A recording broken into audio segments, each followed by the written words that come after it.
same question I asked Elaine. Do you think there's any reason for pornographic material in the teen section of our public library here in Cape Girardeau? Is there any reason for that? No, I agree with the sentiments of the candidates before me, parts of them. And the fact that it needs to be, there's a place in the library for that material.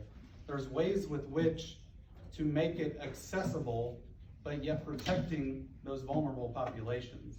So that those that would seek out that material could have access to it, yet it's not on the shelf so that everybody can go get it at the time. You know, much like any, So your answer, you said no pornographic material in the teen section of the public library? no, Okay. not unregulated, yes. Thank you.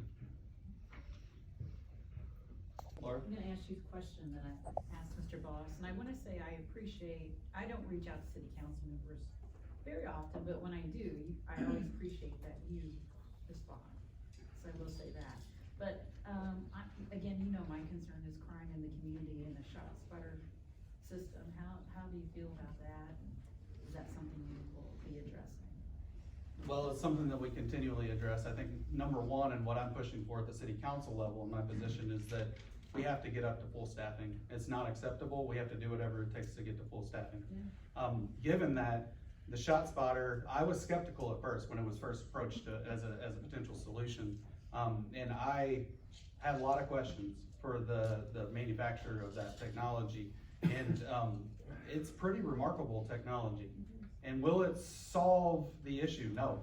Will it provide us with an invaluable tool to address the issue? Absolutely.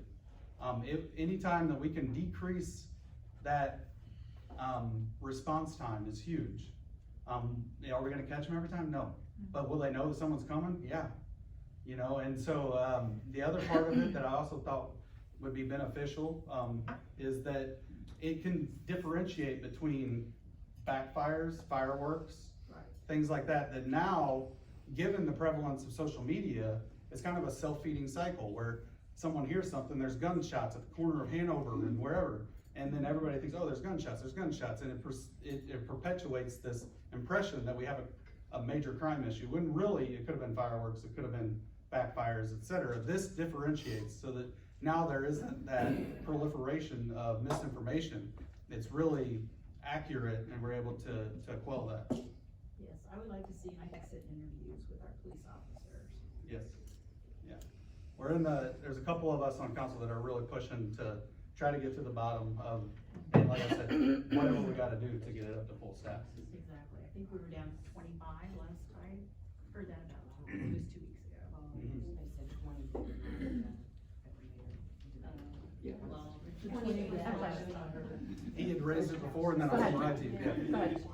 Yeah, it's unacceptable. In July of 2020, the city council voted to remove a nearly 100-year-old statue near the old courthouse downtown, generally due to the pressure from radical left-wing leftist groups from our state and sometimes out of state. I was just curious how you voted on that issue. I noticed you were in council at that time. I was in council that time, and I voted to remove it. I actually, and here's my stance on that. I stand behind my vote. I'm not for taking down monuments at all. I pushed to have it relocated. Where I am and in how I have to represent is we're in Cape Girardeau. We're a Union stronghold.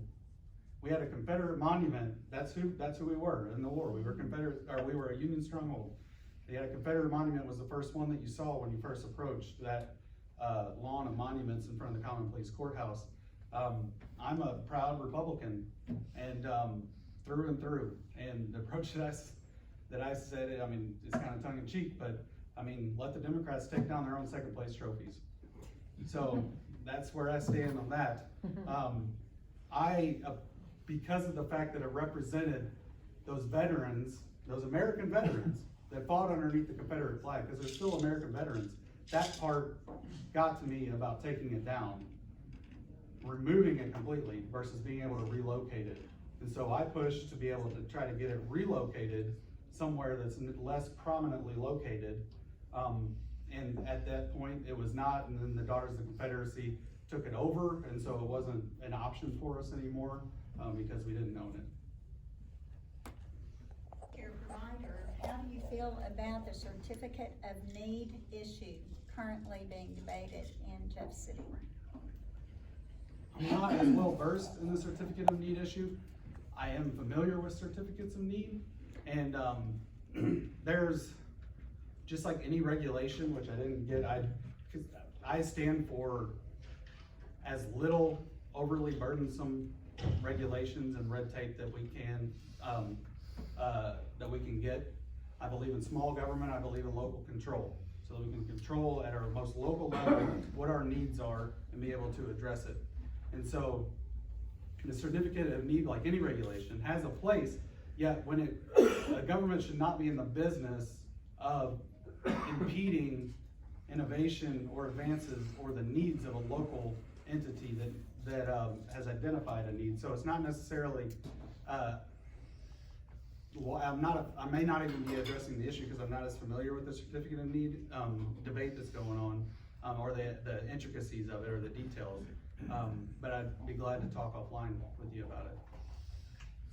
How do you feel about what we saw during the whole COVID pandemic regarding mandating and forcing medical employees? And you know, for a season, I know many P&G employees were afraid they were going to be forced. And you know, as a citizen, with my government coming up with an emergency authorized experimental vaccine, it has no history,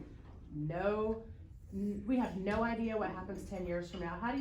How would you vote, or how would you stand if it came to the floor in the Missouri House regarding any kind of mandate of any sort on any citizen in the state related to medical freedom? My cornerstone guideline and foundation that I've built upon as I'm getting the umbrella hooked off here is for is for individual freedom and liberty.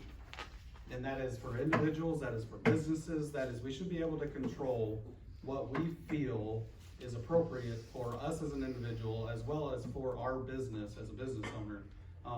And so these broad, like I said, these broad swath regulations and mandates without local consideration or individual considerations are harmful, and they should not be done. And so I would stand against it. So. Down here, so if any of you all have any questions, like I said, I just gotta try to